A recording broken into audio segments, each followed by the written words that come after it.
زانکۆی عەلی پزیشکی تاران، کۆلێژی پەرستاری و مامانی. ئەم زانکۆیە باشترین زانکۆیە لە وڵاتی ئێران.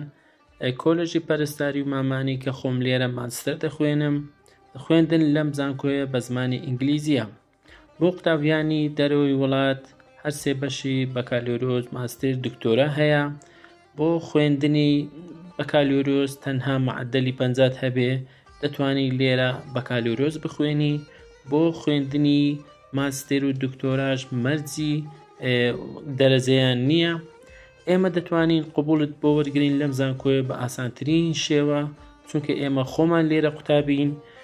لەم زانکۆیە قوتابیانی عێراقی بە کورد و عەرەبەوە بەکالۆرۆس، ماستەر، دکتۆرا هەنە و لەم زانکۆیە دەخوێنن و ئێمە ئامادەین هەموو کارەکانی ئیداری و بەشە ناوخۆیی و تەرجمەتان بۆ ئەنجام بدەین بە ڕێگای ئەو قوتابیانەی کە لەم زانکۆیە دەخوێنن، چونکە ئێمە چەند قوتابیەکین کاری قبول دەکەین بۆ قوتابیانی عێراقی.